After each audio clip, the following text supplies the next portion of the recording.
অনেক দিন ধরে আমার ভিডিওটা আসছে না, অ্যাকচুয়ালি শরীরটা খুব একটা ভালো ছিল না, তো ওই জন্যে ভিডিওটা আর কি করে ওঠা হচ্ছিল না। তো আজকে আমি একটা ভীষণ ইম্পর্টেন্ট বিষয় নিয়ে কথা বলছি মেয়েদের জন্য। এই ভিডিওটা কিন্তু আমি দেখছিলাম আর কি আমার ইউটিউব স্টুডিওতে প্রায় 10%-এর উপরে কিন্তু আমার ওম্যান অডিয়েন্স। তো অবভিয়াসলি তো মেয়েদের জন্য আমার এই ভিডিওটা করাটা ভীষণ পরিমাণে ইম্পর্টেন্ট বলে আমার মনে হলো। তো ব্যাপারটা কি, জাস্ট কালকে না পরশু দিন আমি আমার একটা বান্ধবীর সাথে আর কি কথা বলছিলাম, অনেক দিন পরে আর কি ওর সাথে আমার কথা হলো। তো সেখানে কথা হতে হতে তাকে আমি জিজ্ঞেস করলাম, নর্মালি এতদিন বাদে কথা হচ্ছে, আমাদের এজ যেহেতু মানে আর কি ছেলে হিসাবে হয়তো আমার বিয়েটা আমি আরও ডিলে করতে পারি, বাট একটা মেয়ে হিসাবে 28 বছর 29 বছর 30 বছর কিন্তু অনেক, সেটা সায়েন্টিফিক্যালিও বায়োলজিক্যালিও আর মানে সামাজিকগতভাবেও। তো আমি ওকে নর্মালি জিজ্ঞেস করেছি, আচ্ছা তুই বিয়ে করবি না আর কি, কবে বিয়ে করছিস?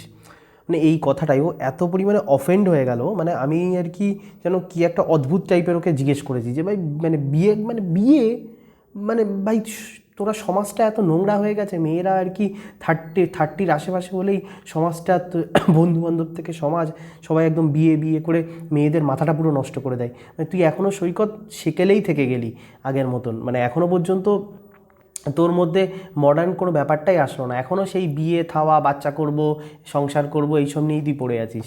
তো আমি কোনো রিপ্লাই দিইনি। তো তো সে আমার ইউটিউব চ্যানেলটা মনে হয় এখনও পর্যন্ত জানে না। তো আমি এই পুরোপুরি যারা মেয়েরা এই ধরনের মেন্টালিটি নিয়ে থাকে যে আর কি মানে 30 হয়েছে মানে আমার কাছে ম্যাক্সিমাম মেয়েদের প্রবলেমটা কি, যে তাদের মানে ইনবক্সে ইনস্টাগ্রামে ফেসবুকে মানে হাজারো হাজারো মেসেজ। তো ম্যাক্সিমাম মেয়েদের মধ্যে এটা মেন্টালিটি যে সারাটা জীবন তার যেন এরকমই অ্যাটেনশান থাকবে, সারাটা জীবন এরকমভাবেই চলবে। কিন্তু প্রবলেমটা হলো সারাটা জীবন যদি কোনো মেয়েরা এরকমভাবে ভেবে থাকে যে সারাটা জীবন তার অ্যাটেনশান এত পরিমাণে থাকবে, সারাটা জীবন তার বাবা মা তার জন্য একদম পাশে থাকবে, তার দাদা তার পাশে থাকবে, তার পরিবার তাকে পাশে থাকবে, সত্যি কথা বলছি একটা এজের ওম্যান আমি একদম ক্রিস্টাল ক্লিয়ারভাবে বলতে চাইছি, man and woman are not equal. মেয়েদের কাজ সমাজে অন্য, ছেলেদের কাজ সমাজে সম্পূর্ণ অন্য। হ্যাঁ, মাঝে মাঝে দুজনের কাজকে কমপ্লিমেন্টারি করতে পারে, কিন্তু কেউ কাউকে কম্পেনসেট কখনো করতে পারবে না। একটা ছেলে বর্ডারে গিয়ে যে প্রোটেকশন দিতে পারবে, একটা মেয়ে যতই হাইলি ট্রেন্ড হোক কখনো সেই ছেলের সমকক্ষ হতেই পারবে না, ইট ইজ ইম্পসিবল। তো যাই হোক, যেটা আমি বলতে চাইছি, তো প্রবলেমটা হলো মানে এই যে মানে কী বলে লেফটিস্ট আইডিওলজি, মডার্ন তারপরে এই আমেরিকান কালচার, ওয়েস্টার্ন কালচার, মানে এত ফেমিনিজম কালচার মেয়েদের মাইন্ডের মধ্যে এই হাতুড়ি দিয়ে এমন করে ঢুকিয়ে দিয়েছে না আর কি পুরোপুরি, মানে মানে আর কি মানে বলে যে man R woman are equal, মানে এই ইকুয়ালিটির চক্করে মানে প্রবলেমটা কি, মানে তোমার বায়োলজি মানে বডির বায়োলজি যায় ভাড় মে, সমাজ যায় ভাড় মে, কালচার যায় ভাড় মে, মাইন্ড স্টেবিলিটি যায় ভাড় মে, শুধু ইকুয়াল করতে হবে, ছেলে মেয়েকে ইকুয়াল করতে হবে, বাদ বাকি সব ভাড় মে যায়। প্রবলেমটা কী হচ্ছে, একটা মেয়ে যখনই 28-29 বছর থাকে সে তো ভাবে না, সে মোটামুটি তার রূপ ফুপ ঠিকঠাক থাকে, মানে সে আর কি হাজারটা ছেলেকে চড়িয়ে খেয়েছে আর কি কলেজ লাইফ থেকে স্কুল লাইফ থেকে, ভাবে মানে সে এখন একটা আলাদা একটা হয় না, মানে হঠাৎ কারোর কাছে পয়সা চলে আসলে তখন মানুষকে সে মানুষের মতন করে দেখে না। মেয়েদের ক্ষেত্রে ব্যবস্থা অনেকটা ওরকম, অনেক মেয়েদের ক্ষেত্রে যে তারা মানে নর্মাল ছেলেদেরকে ছেলেদের মতন করে দেখে না, মানে একটা মানে কী বলে একটা টুল হিসাবে দেখে আর কি, মানে সব থেকে আর কি। এবার যখনই এরকম মানে কী বলে একবার এখানে খাপি একবার ওখানে কি করতে করতে বেস্ট মাল চাই, বেস্ট মাল, বেস্ট এই বেস্ট করতে করতে তারপর যখন 30 হিট করে 31 হিট করে বুঝতে পারে না, আস্তে আস্তে যখন 32 34 35 বছর হিট করে তখন মাইন্ডে মানে আর কি ক্লিয়ার হয়, মানে আমার তো রূপ আস্তে আস্তে সম্পূর্ণ পরিমাণে ঝরে যাচ্ছে, মানে আমি ইনকাম করছি ঠিক আছে, আমি কোনো আইটি সেক্টরে কাজ করছি বা কোনো গভর্নমেন্ট সেক্টরে কাজ করছি বা একটা ঠিকঠাক হ্যান্ডসাম ইনকাম করছি বিজনেস করে, কিন্তু রাত্রেবেলায় যখন শুয়ে থাকি ঘুমের ঘরে পাশে পাশে মানে মানে কী বলে পাশে মানে হাতটা ধরার তো কেউ নেই, তখন বুকটা ফাটে। তারপরে আচার্য প্রশান্তের মতন একটা লোক আসবে, সে আর কি পুরোপুরি এই বিয়ের কনসেপ্টটাকেই বলবে এগুলো তো বেকার, এগুলো তো পশুতা আর কি সম্পূর্ণ পরিমাণে, এগুলো তো পশুদের আচরণ, তুমি মানুষ, তুমি আর কি 30 বছর ধরে পড়াশুনো করেছো, চাকরি করছো, আরও 40 বছর ধরে পড়াশুনো করো, আরও জ্ঞান অর্জন করো, লাইফে না মানে মানে এত প্রবলেমেটিক চারিদিকে, মানুষের মাথাগুলো সবাই এত পরিমাণে চিবোচ্ছে, সব কিছুর একটা লাইফে প্রায়োরিটি আছে, জ্ঞান লাভটাও যেমন ইম্পর্টেন্ট, একটা গুড পার্টনার পাওয়া, সে ছেলে বলো কি মেয়ে বলো সেটাও ইম্পর্টেন্ট, মেয়েদের ক্ষেত্রে তো আরও বেশি ইম্পর্টেন্ট এটা ছেলের থেকে আর কি পুরোপুরি, মানে আর কি সব লাইফে সব কিছু ইম্পর্টেন্ট। কিন্তু আমাদের মধ্যে মানে কী বলে মানে একটা সেকশন অফ সোসাইটি বলবে পয়সা কামাও, একটা পয়সা বলবে জ্ঞান অর্জন করো, একটা বলবে ভাই ছেলে পটাও, একটা বলবে মেয়ে পটাও, মানে মানে সবাই এক্সট্রিম।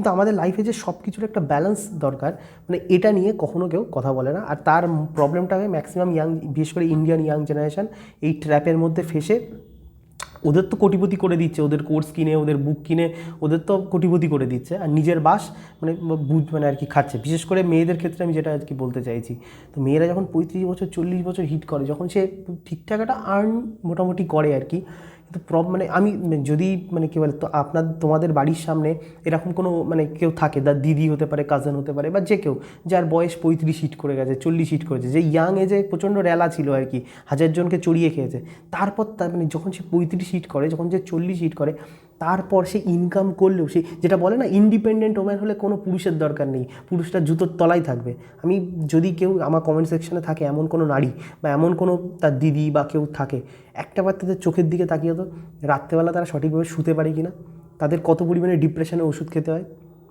আর আমি এটা শুধু মেয়েদের ক্ষেত্রে বলছি না, ছেলেদের ক্ষেত্রেও একটা জীবনসঙ্গী, ঠিকঠাক জীবনসঙ্গী ভীষণ ইম্পর্ট্যান্ট। আমাদের প্রবলেমটা মানে কি হয়ে গেছে, মানে আর শুধু যে প্রবলেম যে এই ফেমিনিজম চক্কর তাও না, মা বাবারও একটা বড় রকমের চক্কর। একটা ছেলে বা একটা মেয়ের জীবনের যেমন one of the most important priority earn করা, তার থেকেও যদি বলি সবথেকে যেটা ইম্পর্ট্যান্ট, সেটা হলো একটা গুড লাইফ পার্টনার চুজ করা।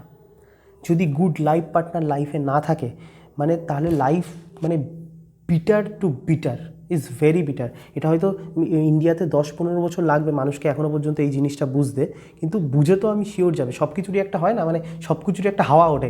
একসময় ওয়েস্ট বেঙ্গলে হাওয়া উঠেছিল, লাল সেলাম, সে হাওয়া কমে গেছে, এখন মানুষ বুঝতে পেরেছে ব্যাপারটা। তো ওই সব কিছুর একটা হাওয়া মানে আর কি, এটাও একটা হাওয়া, ফেমিনিজমের হাওয়া, বিয়ে করবো না হাওয়া, আচার্য প্রশান্তের পিছনে হাওয়া লাগাবো সেটাও একটা হাওয়া। এই হাওয়াও কেটে গিয়ে মানুষ বুঝতে পারবে যে লাইফ পার্টনারটাও ভীষণ কেন এত বেশি ইম্পর্ট্যান্ট। একজন লাইফ পার্টনার দরকার নেই, মানে 50টা দিয়ে কোনো দিন হ্যাপি থাকা যায় না। 10টা গার্লফ্রেন্ড করে, 10টা বয়ফ্রেন্ড করে কোনো দিন সেই হ্যাপিনেস আসে না। যদি একজন কেউ কাছে থাকে, রাত্রেবেলা মানে হাত ধরার মতন যদি কেউ সঙ্গে থাকে। প্রবলেমটা কী হতে হয় ম্যাক্সিমাম ক্ষেত্রে, বিশেষ করে মেয়েদের ক্ষেত্রে, ফেমিনিজম তো মেয়েদের আর কি মাথাটা ভালো পরিমাণে চিবোচ্ছে, তার থেকে বেশি চিবোচ্ছে মেয়ের ফ্যামিলি ভালো করে চিবোচ্ছে আর কি। প্রথমত মেয়ের মা আর কি মেয়ের মাথা পুরোপুরি চিবিয়ে দিয়েছে যে তোর বাবা আমার জীবনটা শেষ করেছে, বাবার শ্বশুরবাড়ি আমার জীবনটা শেষ করেছে, তুই ভালো করে পড়াশুনো কর, ভালো ইনকাম কর, তারপর দেখবি ছেলেরা আর কি মানে আর কি তোর পিছন একদম দৌড়াবে। তো মানে এই মেয়ে তো ওই মাইন্ডসেট নিয়ে গেছে। তারপরে মেয়ে যখন 30 বছর 35 বছর পর দেখছে ভাই কিছুই তো হাতে পেলাম না আর কি পুরোপুরি। আর যখনই কোনো ছেলেকে মেয়েটা চয়েস করেছে, মানে মায়ের বলো বাবার বলো, তখন মানে মেয়ে যদি এত কামাচ্ছে, আমার ছেলের আবার এত চাই, মানে আর কি এরকম টাইপের মাইন্ডসেট আর কি সবার পুরোপুরি। তো প্রবলেমটা কি, মা বাবা তো 10-15, মা বাবা কতদিন থাকবে, ছেলে বলো কি মেয়ে বলো, একটা বাবা মা ম্যাক্সিমাম 10 বছর থাকবে তোমার কাছে, 15 বছর থাকবে, 20 বছর থাকবে।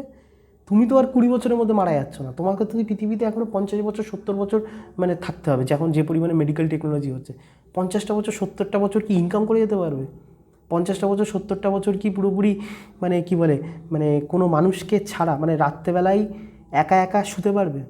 জাস্ট একটা, যেসব মেয়েরা বা ছেলেরা এই ধরনের ভাবে যে আমি বাবা মায়ের কথা মেনে চলবো আর কি, বাবা মায়ের সাথে থাকবো, বাবা মা যার সাথে বিয়ে দেবে মানে প্রেম করবে, মানে মেয়েদের ক্ষেত্রে কী হয়, প্রেম করবে একজনের সাথে, ভালোবাসবে অন্য একজনের সাথে, আর বিয়ে করবে যখন কোনো ব্রেকআপ হবে হবে সেকেন্ডের মধ্যে মা বাবা আমাকে বিয়ে দিয়ে দাও, আমি তাকে বিয়ে করে খুশি হব না। তুমি মানে মেন্টাল মানে এগুলো একটা কেমিক্যাল রিয়াকশান, এগুলো একটা মেন্টাল ট্রমা।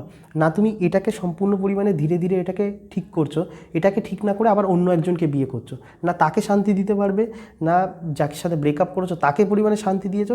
আলটিমেটলি নিজের একটা কার্মা, আমি কার্মাতে অতটা পরিমাণে বিলিভ করি না, বাট স্টিল অনেকে বিলিভ করে। বাট একটা হয় না, কোনো কিছু করলে তার মানে আমাদের সনাতন ধর্মে যেটা বলে, যাই ভালো করো কি খারাপ করো তার একটা এফেক্ট হবেই হবে আর কি। ভালো করলেও তার একটা এফেক্ট, খারাপ করলেও তার এফেক্ট, আর এফেক্টেরও একটা এফেক্ট।